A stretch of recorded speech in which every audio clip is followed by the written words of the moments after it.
నమస్కారం. ప్రతిధ్వని కార్యక్రమానికి స్వాగతం. దేశంలో అవినీతిని అరికట్టేందుకు కేంద్ర ప్రభుత్వం ఆధార్ను ఓ బ్రహ్మాస్త్రంగా మలుస్తోంది. అన్ని ఆర్థిక లావాదేవీలను ఆధార్తో అనుసంధానం చేయడం ద్వారా అవినీతి మూలాలను తుదముట్టించవచ్చనే లక్ష్యంతో తాజాగా ఆస్తుల రిజిస్ట్రేషన్లకు సైతం ఆధార్ తప్పనిసరి చేసే యోచనలో కేంద్ర ప్రభుత్వం ఉంది. ముఖ్యంగా స్థిరాస్తుల క్రయ విక్రయాల్లో బినామీ లావాదేవీలను అరికట్టేందుకు ఇది దోహదపడుతుంది. అసలు స్థిరాస్తి రంగంలోని నల్లధనాన్ని కనిష్ట స్థాయికి తగ్గించాలని కేంద్రం భావిస్తోంది. ఈ నేపథ్యంలో ఆస్తులకు కూడా ఆధార్ను అనుసంధానం చేయడంతో స్థిరాస్తి రంగంలో అక్రమ లావాదేవీలకు ఏ మేరకు అడ్డుకట్టపడుతుంది? ఈ అంశానికి సంబంధించి ప్రతిధ్వని చర్చను చేపట్టింది. ఈ చర్చలో పాల్గొంటున్న ప్రముఖులు డాక్టర్ ఎస్ ప్రకాష్ రెడ్డి గారు, భారతీయ జనతా పార్టీ తెలంగాణ రాష్ట్ర కార్యదర్శి, కె రామకృష్ణరావు గారు, బ్యాంకింగ్ రంగ నిపుణులు, ఆర్థిక అంశాల విశ్లేషకులు, ఆర్ చలపతిరావు గారు, ట్రెడా కార్యనిర్వాహక ఉపాధ్యక్షులు, కుసంపూడి శ్రీనివాస్ గారు, లోక్సత్తా నాయకులు, సామాజిక అంశాల విశ్లేషకులు.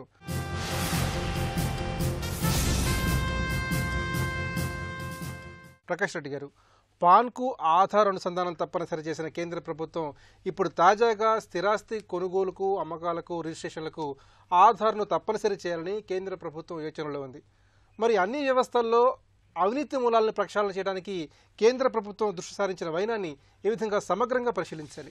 భారతీయ జనతా పార్టీ నరేంద్ర మోడీ గారి నాయకత్వంలో ఎన్నికలకు పోయే ముందు చాలా స్పష్టంగా ఈ దేశంలో అవినీతిని, ద్రవ్య నియంత్రణ అరికట్టడం కోసం మేము తీసుకోబోయే చర్యలు ఏంటి అనేది మా మేనిఫెస్టోలో చాలా స్పష్టంగా వేయడం జరిగింది సార్. స్థిరాస్తి రంగంలో నల్లధనం విశ్వరూపంగా ఉంది, విశృంఖలంగా ఉంది అనేటువంటి భావంతో నరేంద్ర మోడీ గారు అంతకుముందు ఎప్పుడో దశాబ్దాల క్రితం చేసినటువంటి బినామీ ఆస్తుల చట్టాన్ని గత సంవత్సరం 2016 నవంబర్ 1వ తారీఖు నుంచి అమల్లోకి తీసుకొస్తూ ఈ డిమానిటైజేషన్ కంటే ముందు 10 రోజుల ముందు నుంచి ఈ నల్లధనం ఈ యొక్క బినామీ చట్టంలో కొన్ని మార్పులు కూడా చేస్తూ దాన్ని అమల్లోకి తీసుకురావడం కోసం ఎగ్జిక్యూటివ్ ఆర్డర్ ఇష్యూ చేస్తుంది. అంత భారత పార్లమెంట్ ఎప్పుడో బినామీ చట్టాన్ని తయారు చేసి పెట్టినప్పుడు కూడా అమల్లోకి రాలేదు. అనేక దశాబ్దాలు అది మూలకపడింది.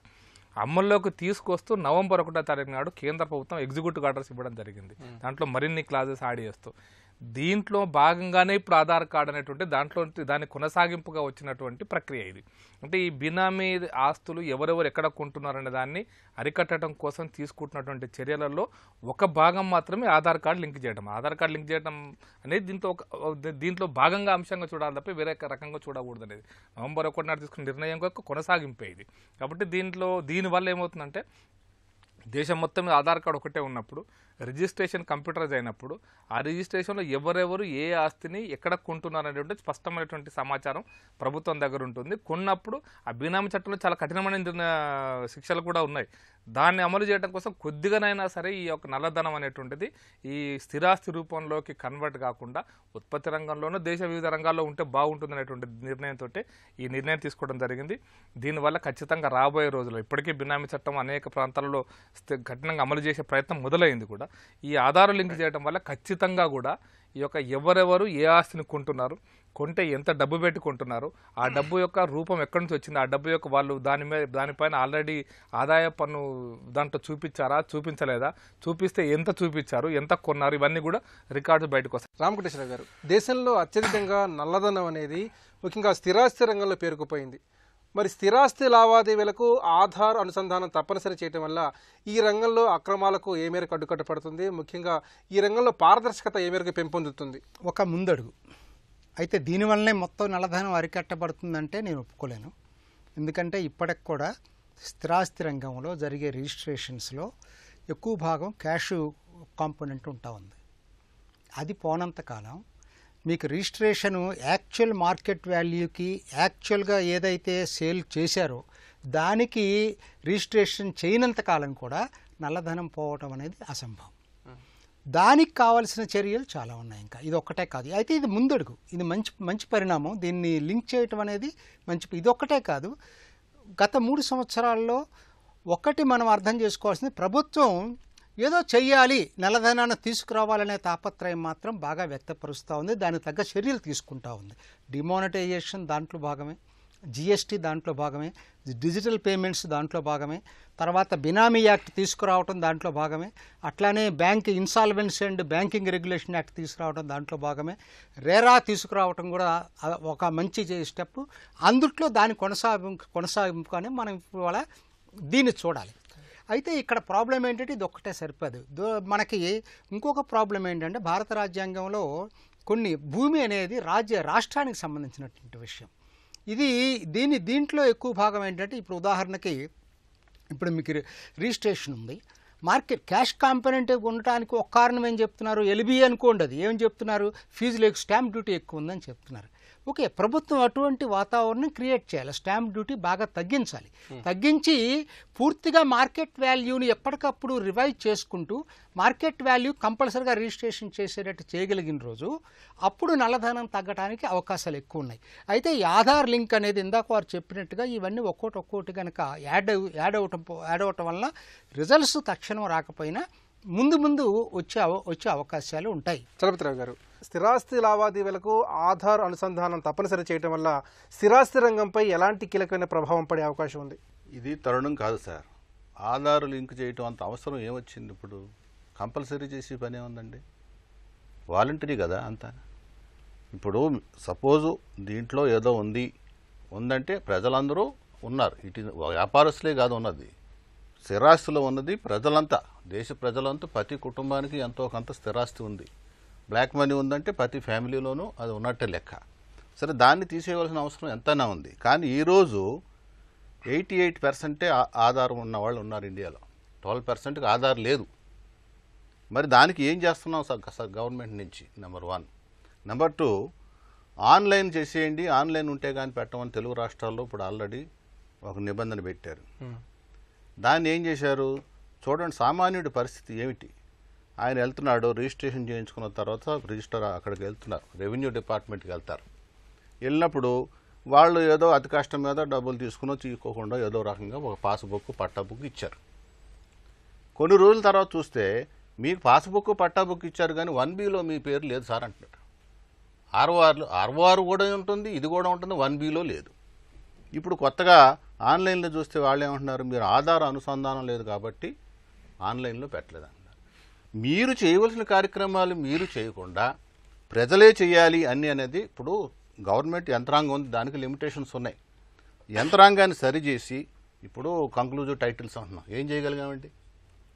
అలాగే ఆక్షన్లు వేస్తున్నాం, ల్యాండ్ ఆక్షన్లు వేస్తే టైటిల్ ప్రాబ్లమ్స్ వస్తున్నాయి. ఇవన్నిటినీ సరి చేయకుండా ఏదో అన్ని బాధ్యతలు ఒక వ్యాపారస్తుల మీద పెట్టేద్దాము, వాళ్లే దొంగలు, వాళ్లే చేయాలంటే ఎన్నెన్ని చేస్తారు వాళ్ళు. సో ఇన్ని రకాల కష్టాలు మీరు ఒక ఇండస్ట్రీకి ఇస్తే ఇండస్ట్రీ ఎక్కడికి వెళ్తుంది? ఎవరికి? ఇల్లు అందరికీ కావాలి. ఒక రియల్ ఎస్టేట్ రంగం వాళ్ళకే నష్టం వస్తుంది లేదా వాళ్లే లాభాలు పొందుతారు అనేది కాదు, ప్రతి ఒక్కరికి ఒక ఇల్లు కావాలి. ఒకవైపు మనం హౌసింగ్ ఫర్ ఆల్ 2022 అనేది ఒక నియమం పెట్టుకున్నాం. ఈరోజు ఎంత సాధించాం సార్? మనకి 6 కోట్ల ఇల్లు కావాలనుకున్నాం, సిటీల్లో 2 కోట్ల ఇల్లు కావాలంటే 3 సంవత్సరాల్లో ఇప్పుడు 20 లక్షల ఇల్లు మాత్రం శాంక్షన్ చేయగలిగాం. సో మనం ఒకవైపుని ఇల్లు ఇవ్వటం కూడా చాలా ముఖ్యమైన పని, దానికి ఇవన్నీ అవరోధాలు కలిగిస్తే ఎలా కుదురుతుంది? శ్రీనివాస్ గారు, నల్లధనంతో అలాగే బినామీ లావాదేవీలతో డబుల్ రిజిస్ట్రేషన్లతో మొత్తం స్థిరాస్తి రంగం అంతా కూడా నానా గందరగోళంగా తయారైంది. మరి ఈ పరిస్థితుల్లో ఇప్పుడు స్థిరాస్తి లావాదేవీలకు, అమ్మకాలకు, కొనుగోళ్లకు, రిజిస్ట్రేషన్లకు ఆధార్ సంఖ్యను అనుసంధానం అనేది తప్పనిసరి చేయడం ద్వారా ఎలాంటి నిజాయితీ, ఎలాంటి పారదర్శకత ఈ రంగంలో పెరిగే అవకాశం ఉంది? ఏదైతే నల్లధనం మనం ముఖ్యంగా ఉన్న రంగం ఏదైనా ఉందంటే రియల్ ఎస్టేట్ రంగం అయితే అనుకుంటున్నామో ఆ రంగం మీద దృష్టి పెట్టి ఆధార్ లింక్ పెట్టడం అనేది చాలా ఇంపార్టెంట్. ప్రస్తుతం అయితే మనం చూస్తున్నాం పక్క నుంచి భూకంపకోణాలు ఇక్కడ తెలంగాణలో కానీ ఆంధ్ర ఎక్కడ చోట చూసినా భూకంపకోణాలు కనబడుతున్నాయి. ఒకే పత్రం మీద 5-6 రిజిస్ట్రేషన్లు జరిగిపోతున్నా చూస్తున్నాం మనం. ఇప్పుడు దీనికంటే ముందు మనం బ్యాంకుకి ఆధార్ కార్డుకి లింక్ పెట్టాం. ఈరోజు రిజిస్ట్రేషన్ చేయించుకోవాలంటే కూడా ఆధార్ కార్డు లింక్ పెట్టినప్పుడు బ్యాంకు ద్వారా కదా అమౌంట్ అంతా వెళ్ళవలసింది, ఖచ్చితంగా దానికి లింక్ అవుతుంది. అదే సందర్భంలోని ఈ బినామీ చట్టం అన్న దాన్ని పెట్టేదాని ముందు ల్యాండ్ సర్వీస్ జరగాల్సిన అవసరం ఉంది. ఎందుకంటే ఎప్పుడో బ్రిటిష్ కాలంలో జరిగినది తప్ప ల్యాండ్ సర్వీస్ మళ్ళీ ల్యాండ్ సర్వీస్ జరగల.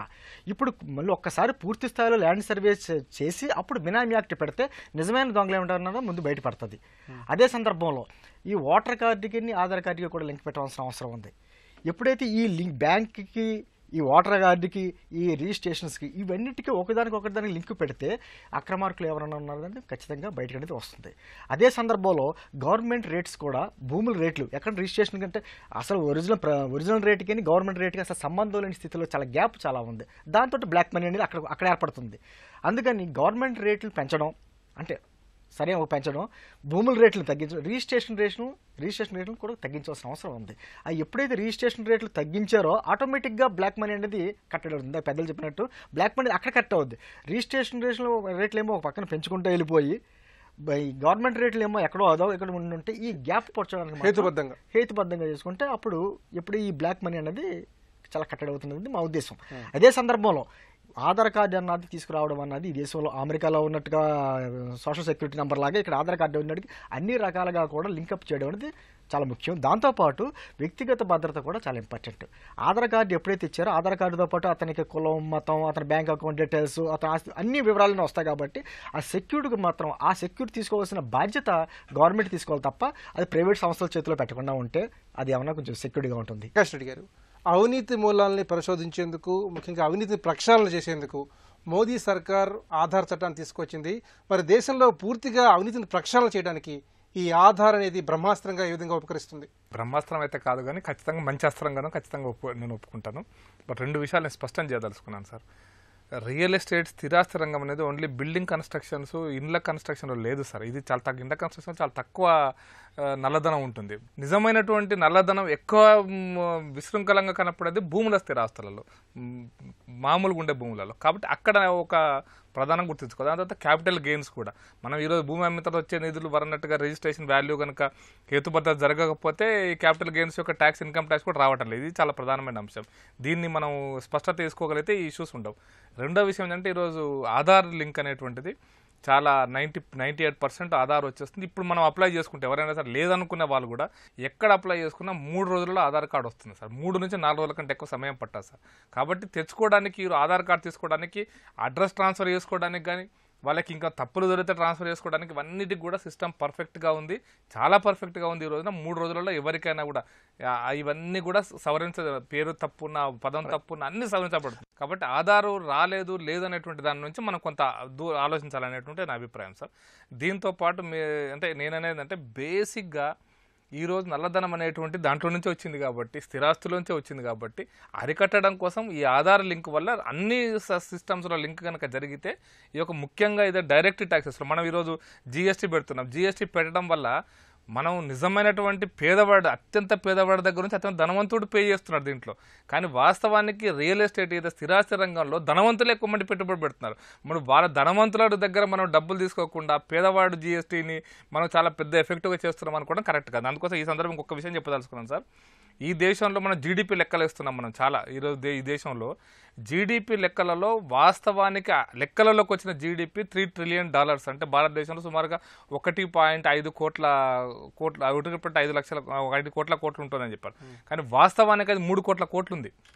అంటే మనం సగం డబ్బు ఈరోజు నిజంగా అది రియల్ ఎస్టేట్ రంగంలోనా, బంగారం కొనుగోలులనా, మిగతా రంగాలలో అయితే నిజంగా అంత డబ్బు కనుక 3 కోట్లు కనుక నిజమైన జీడిపిని కనుక క్యాలిక్యులేట్ చేసి దాని నుంచి కనుక పన్ను తీసుకోగలిగితే ఇప్పుడు మనం ప్రభుత్వాలకు వస్తున్న రెవెన్యూ 15 లక్షల కోట్ల నుంచి 30 లక్షల కోట్ల పెరుగుతుంది సుమారుగా. అది 10% క్యాలిక్యులేట్ చేసుకున్నా 30 లక్షల కోట్లు కనుక కేంద్రం ప్రభుత్వ ఆదాయం కానీ మిగతా రాష్ట్రాల్లో ఇప్పుడున్నటువంటి తెలంగాణ రాష్ట్రంలో 1 లక్ష కోట్ల నుంచి 2 లక్షలు పెరగగలిగితే సంక్షేమ పథకాల యొక్క అమలు కానీ, కొత్త ప్రాజెక్టుల యొక్క అమలు కానీ, అభివృద్ధిలో కానీ ఇంకా చాలా ముందుకు పోతాం. రామకోటేశ్వర గారు, ఆధార్ అనుసంధానంతో ఆర్థిక వ్యవస్థలో అవినీతి తగ్గి పారదర్శకత పెంపొందుతుందనడంలో ఎలాంటి సందేహం లేదు.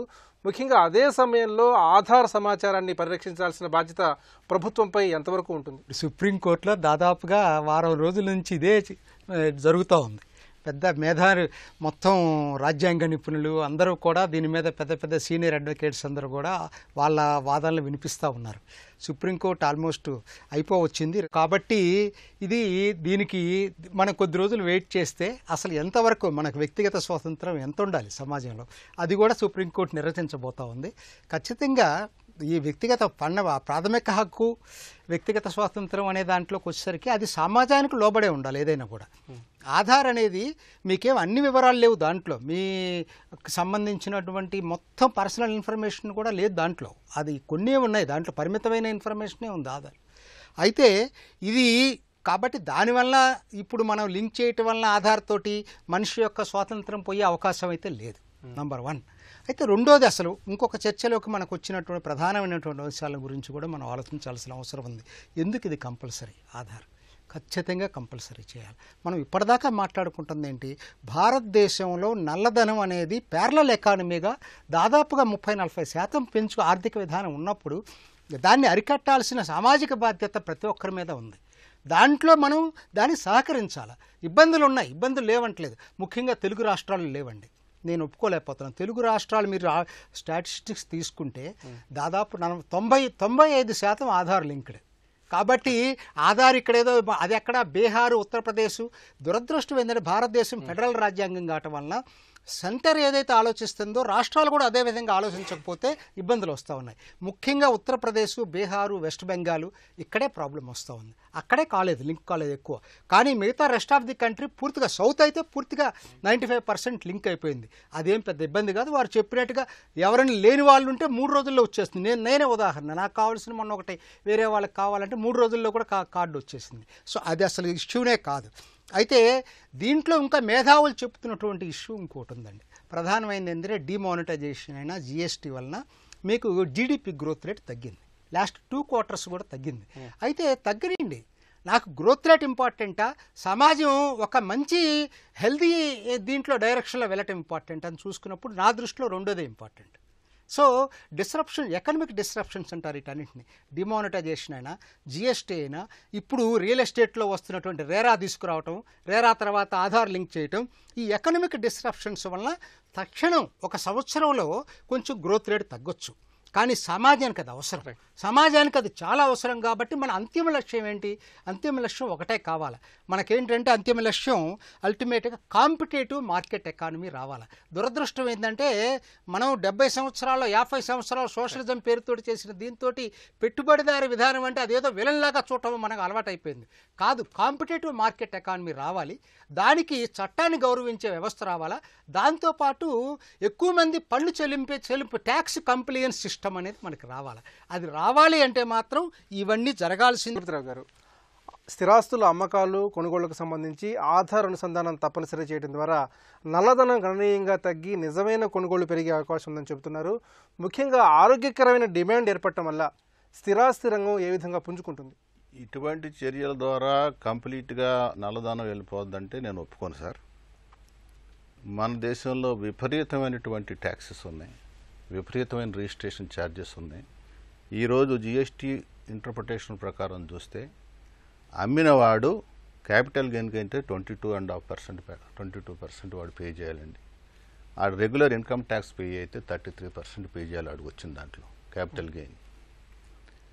కొన్నవాడు డెవలప్మెంట్కి ఇస్తే 18% జిఎస్టీ కట్టమంటున్నారు. ఇప్పుడు అక్కడ ఏ కార్యక్రమం మొదలవకుండానే ల్యాండ్ ఓనర్ కూడా is giving only works contract ఇస్తే 18% ముందే కన్స్ట్రక్షన్ వాల్యూ మీద కట్టేయమంటున్నారు. ప్రభుత్వానికి డబ్బు కావాలి, కాదని వద్దని అంటలేదు. ఒక రియల్ ఎస్టేట్ అంటే ఒక healthy industry compare to others. దీంట్లో మార్టాలిటీ రేట్ తక్కువ అండి. చాలా ఇండస్ట్రీస్ పెడతా ఉంటారు, పోతూ ఉంటాయి, వాటికి టైం లిమిట్ అవన్నీ ఉన్నాయి. కానీ real estate ever green industry. Requirement ఎప్పుడూ ఉంటానే ఉంటుంది, ఇది నడుస్తూనే ఉంటుంది. దీన్ని అది మీకు తెలిసే ఉంటుంది. మీరు నియర్లీ 10% ఆఫ్ ద జీడిపి మేము కంట్రిబ్యూట్ చేస్తున్నాం. 250 ఇండస్ట్రీస్ దీని మీద ఆధారపడాలి. మీరేంటంటే గవర్నమెంటు మెకానిజంని, పాలిటిక్స్ శుద్ధి అవ్వాలి, గవర్నమెంట్ బ్యూరోక్రసీ శుద్ధి అవ్వాలి, పబ్లిక్ అవుతుంది. ఇప్పుడు మనం ఏమంటున్నాం, రివర్స్ అంటున్నాం. ముందు ప్రజలు శుద్ధి అయిపోతే అప్పుడు గవర్నమెంట్ ఇవన్నీ బాగుపడతాయి. అది ఎట్లా అవుతుంది సార్? మీ సిస్టమ్స్ మీరు సరి చేయండి. ముందు సిస్టమ్స్ సరి చేసినప్పుడు ఆటోమేటిక్గా అవుతుంది. ఇప్పుడు మన సిస్టమ్ ఒకటేంటి, బ్లాక్ మనీ రావటానికి కారణం మీరు ఒక ల్యాండ్ ట్రాన్సాక్షన్ జరిగితేనే ఇనీషియల్గా 30 నుంచి 40% ట్యాక్స్ గవర్నమెంట్ కట్టాలి అంటే ఎక్కడి నుంచి వస్తుంది? 7.5% ఇది. లంచాలు ఎక్కడ ఆపారు చెప్పండి మీకు? ఇప్పటికీ కూడా రిజిస్ట్రేషన్ అయినప్పుడు ప్రతి ఆఫీసర్కి డబ్బులు ఇవ్వటం జరుగుతుంది. అది ఆగట్లేదు. సో 7.8% అని ఓపెన్గా పబ్లిక్ అనుకుంటున్నారు. 7.5 అంటే ఆంధ్రాలో 8.5% మీరు రిజిస్ట్రేషన్ ఛార్జ్ అని అనుకుంటున్నారు క్లియర్గా. 8.5% అక్కడ కట్టి 22% క్యాపిటల్ గెయిన్ కడితే అక్కడికే 30% అయిపోయింది. Conversion of agriculture land non agriculture land 9% ఆంధ్రాలో ఉంది. నిన్న నుంచి మనం మొక్కున్నాం, దాన్ని దారిలోకి రాలేదు. తెలంగాణ ప్రభుత్వం ఉదారతో 3% తీసుకొచ్చింది. సో ఇక్కడ ల్యాండ్ కొని అసలు మనం ఒక రాయి వేయకుండా, ఒక ఫౌండేషన్ వేయకుండా 40% ల్యాండ్ వాల్యూ మీద మనం ఖర్చు పెడితే రెండు వైపుల నుంచి ఎక్కడ ఉంటుంది ఇండస్ట్రీ? మనం ఏం చేయాలి? రిజిస్ట్రేషన్ ఛార్జెస్ హేతుబద్ధం చేయాలంటే అసలు రిజిస్ట్రేషన్ ఛార్జ్ ఎందుకు సార్? అది గవర్నమెంట్ ఒక జాబ్ రికార్డ్ మెయింటెనెన్స్ కోసం ఇచ్చే ఫీజు అది. దాన్ని మూడో ఇంపార్టెంట్ వనరులుగా మనం మర్చుకుని ప్రభుత్వం దీని రిజిస్ట్రేషన్ ఛార్జెస్ మనం పెంచుకుంటూ పోతున్నాం. అంత అవసరం ఏముంది సార్? మేము ఎన్నో ఫార్మ్స్లో చెప్తున్నాం, రిజిస్ట్రేషన్ చేసినప్పుడు నువ్వు ఫిక్స్డ్ వాల్యూ పెట్టి రిజిస్టర్ చేయి. నీకు పర్సంటేజ్ ఎందుకు? 7.5, 8.5% ఎందుకంటే రిజిస్ట్రేషన్ ఛార్జీ మీరు చేయండి. నీవు ఒక ఎకరం అమ్మినప్పుడు 10 లక్షలు ఉన్నా, 30 లక్షలు ఉన్నా, 50 లక్షలు పెట్టినా ఆ ఎకరానికి ఇంతే రిజిస్ట్రేషన్ ఛార్జీ. అప్పుడు కొనేవాడు ముందుకు వస్తాడు, అమ్మేవాడు ముందుకు వస్తాడు. శ్రీనివాస్ గారు, దేశంలో అన్ని రకాల ఆర్థిక లావాదేవీలకు ఆధార్ అనుసంధానం తప్పనిసరి చేయాలని కేంద్ర ప్రభుత్వం దృఢ సంకల్పంతో ఉంది. మరి కేంద్ర ప్రభుత్వం చేపట్టినటువంటి ఈ కీలకమైన చర్యల వల్ల దేశంలో ఆర్థిక క్రమశిక్షణకు ఏ మేరకు బాటలు పడతాయి? ఖచ్చితంగా ఆర్థిక క్రమశిక్షణ అనేది బాటే. దాంతోపాటు దీన్ని క్రెడిబిలిటీ కూడా పెంచాలి. అంటే దీని మీద ప్రజలకు ముందు మనకి అసంఘటిత రంగం 80% మంది అసంఘటిత రంగంలో ఉన్నారు, అనేక మంది నిరక్షరాస్యులు ఉన్న దేశం మంది. అందరికీ కూడా దీనివల్ల అవగాహన అనేది పెంచాలి. ముందు అది పెంచి మనం ఇందాక మాట్లాడుకున్నట్టు ముందు తీసుకోవాల్సిన స్టెప్స్, డిమానిటైజేషన్ అన్నది మంచి నిర్ణయం. దేశంలో ఎవరో తీసుకోలేనంటే సాహసోపేత నిర్ణయం తీసుకున్న వాళ్ళని ప్రజలు కూడా ఇబ్బందులైనా సహకరించారు. దాని తర్వాత అంటే ప్రజల దగ్గర నుంచి ఏ విధంగా వసూలు చేయడం అనేది ప్రభుత్వం చూస్తుంది తప్ప తిరిగి ప్రజలకు ఏ విధమైన సర్వీస్ అందించాలని దాని మీద కూడా కొంచెం దృష్టి పెట్టవలసిన అవసరం ఎంతైనా ఉంది. సపోజ్ హాస్పిటల్ ఖర్చులకి ఎంత అవుతున్నాయి దాని మీద కూడా ఒకసారి లింకప్ పెట్టారనుకోండి ఆధార్ కార్డుకి. అంటే ఒక వ్యక్తి ఒక ఆరోగ్యం గురించి ఎంత ఖర్చు పెడుతున్నారు అనే దానికి ప్రభుత్వానికి కూడా కొంచెం ఐడియా ఉంటుంది. ప్రజలకు ఇవ్వాల్సిన సర్వీసెస్ విషయంలో కూడా ప్రభుత్వం ఎంత బాధ్యత ఎంత ఉన్నదని కూడా ప్రభుత్వం కూడా తెలుసుకుని ఉంటే, దాంతోపాటు స్టెప్స్ ఏంటంటే ఈ ల్యాండ్ వాల్యూస్ పెంచడం, రిజిస్ట్రేషన్ వాల్యూస్ తగ్గించడం, ఇవన్నీ ఒకదానికొకటి లింకప్ చేసుకుంటూ వెళ్తే మాత్రం ఇది నిజంగా కూడా ఒక మంచి నిర్ణయం. ఆధార్ కార్డు మొత్తం 100% అందరికీ అందేలాగా ముందు కూడా చర్యలు తీసుకోవాలి. ఆధార్ కార్డు విషయంలో దాని లాభాలు ఏంటి అన్నది అందరికీ కూడా అవగాహన కల్పించాలి. ఇవన్నీ చేసిన నాడు మాత్రం సక్సెస్ఫుల్గా ఇది ముందు నడుస్తుంది. అవినీతి చట్టాల్లో ఉన్న చట్టాలను బలోపేతం చేయడం, కఠినమైన శిక్షలు అమలు చేయడం, ఇటువంటివన్నీ కూడా లింకప్ చేస్తే ఇవన్నీ చైల్డ్ లింక్స్, ఇవన్నీ ఒకదానికొకటి లింకప్ కరెక్ట్గా చేసుకుంటే మాత్రం సిస్టమ్ కరెక్ట్గా నడుస్తుంది. ఆస్తుల రిజిస్ట్రేషన్లకు ఆధార్ అనుసంధానం చేస్తే స్థిరాస్తి రంగంలో అన్ని రకాల అక్రమాలు ఆగిపోతాయని నిపుణులు పేర్కొంటున్నారు. మొత్తంగా అన్ని వ్యవస్థల్లోని అవినీతి మూలాలకు అడ్డుకట్ట వేయడంతో పాటు ఆర్థిక రంగంలో పారదర్శకత, జవాబుదారీతనానికి ఆధార్ బ్రహ్మాస్త్రంగా పనిచేస్తుందని అభిప్రాయపడుతున్నారు. ఇది నేటి ప్రతిధ్వని. నమస్కారం.